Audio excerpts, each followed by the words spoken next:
Right now, inside data centers, you will never see light is replacing copper. Every AI training cluster, every hyperscaler rack, every cloud region on the planet is being rewired with photonic interconnects.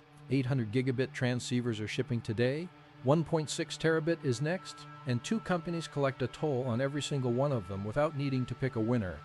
This is the silicon photonics explosion, and you're about to see who really profits. Look at the numbers. The silicon photonics market hit $8.5 billion in 2025. It is growing at over 25% per year. 800 gigabit transceivers are the new baseline. Broadcom, Marvell, Coherent, Infinera, and Cisco are all shipping optical engines. Every AI training run, every inference call, every retrieval-augmented pipeline pushes more bandwidth through photonic links. Copper cannot keep up. Light scales. The demand is not theoretical. Microsoft is spending over $60 billion on data center capacity in 2025 alone. Google, Amazon, and Meta each exceed $40 billion. Total hyperscaler capital expenditure will surpass $200 billion this year. Every one of those dollars builds racks that need photonic links. The bandwidth wall is real, and photonics is the only path through it. Here is why this transition is irreversible. Copper interconnects hit their physics limit around 400 gigabits per second. After that, signal integrity degrades, power consumption explodes, and heat becomes unmanageable. Photonics solves all three. Light does not generate resistive heat, it does not suffer crosstalk at high frequencies, and it scales to terabits per second per lane. Every next-generation switch will be an optical switch. Now look at the supply chain. Every photonic chip moves through 6 stages. Stage 1, materials and epitaxy. Indium phosphide substrates, metal organic chemical vapor deposition, silicon photonic foundries, and indium phosphide PIC foundries. Stage 2, wafer level test, burn-in and reliability screening before a single die leaves the fab. Stage 3, packaging, chip-on wafer-on substrate, hybrid bonding, optical engine assembly. Stage 4, module and system test, functional validation and system integration. Stage 5, integration. Co-packaged optics or pluggable modules go into switches built by Broadcom, NVIDIA, or Marvell, then into racks, then into hyperscaler networks.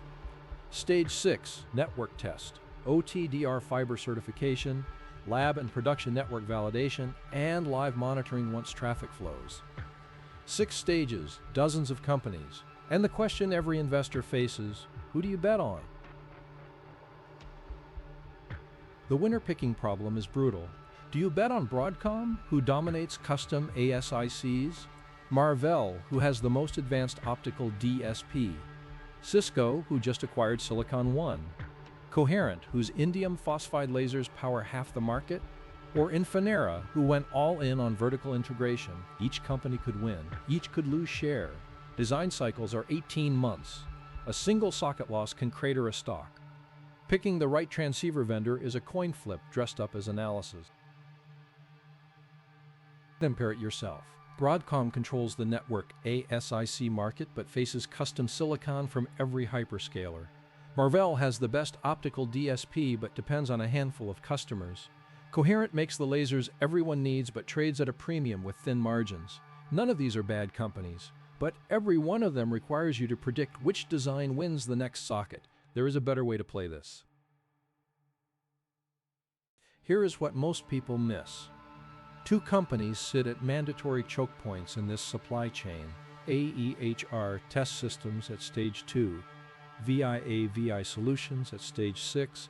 AEHR burns every photonic wafer before it ships, regardless of whether the customer is Broadcom, Marvell, or Cisco. VIAVI certifies every fiber run and validates every 800 gigabit switch, regardless of what transceiver is inside the rack. They are toll booths. Volume goes up, they collect. AEHR Test Systems makes the Fox XP and Sonoma platforms. The Fox XP handles wafer-level burn-in. Every photonic die gets stressed at temperature and voltage before packaging. This catches infant mortality failures that would otherwise kill yield at the module level. The Sonoma system handles ultra-high power devices like silicon carbide and gallium nitride, but the photonics ramp is the growth driver. AEHR does not care which design wins. If a photonic wafer exists, it runs through their machine. The financial picture tells the story. AEHR trailing 12-month revenue is $53 million. Analysts project significant growth as photonic burn-in volumes ramp. Gross margins currently run around 33%. The company has minimal debt and a market cap around $1.1 billion.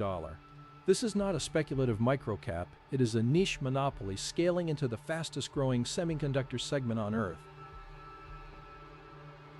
The VIAVI Solutions sits at the other end. Their OTDR equipment certifies every fiber run before it carries production traffic. Their NSE platform validates 800 gigabit and 1.6 terabit switches in lab and production environments. And their Observer platform monitors live networks for performance degradation. Every new data center build, every fiber upgrade, every switch deployment needs VIAVI test equipment at some point in the process. They do not sell transceivers, they certify that they work. VIAVI's numbers reflect a different scale. Annual revenue runs around $1.2 billion. The network enablement segment, which includes fiber certification and network test, is growing double digits as hyperscaler build-outs accelerate. Gross margins sit around 56%. The market cap is near $7.7 billion. The installed base is massive, over 200,000 OTDR units deployed globally. Now the market context. The 800 gigabit transceiver market alone is projected at $18 billion by 2028. 1.6 terabit transceivers are expected to begin volume shipments in 2026 and could double that addressable market. Silicon photonics is the enabling technology for both generations. More transceivers means more wafers to burn in. More transceivers means more fiber to certify. The TAM expands for both toll booths simultaneously. AEHR's customer pipeline is expanding fast. They have confirmed photonic burn-in engagements with multiple Tier 1 silicon photonics customers.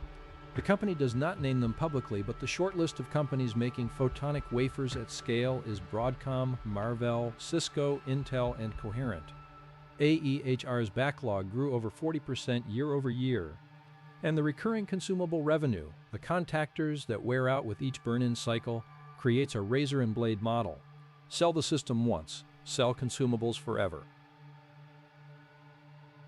VIAVI's moat is the installed base, over 200,000 OTDR units in the field. Every fiber contractor, every data center operator, every telecom carrier uses VIAVI equipment for fiber certification.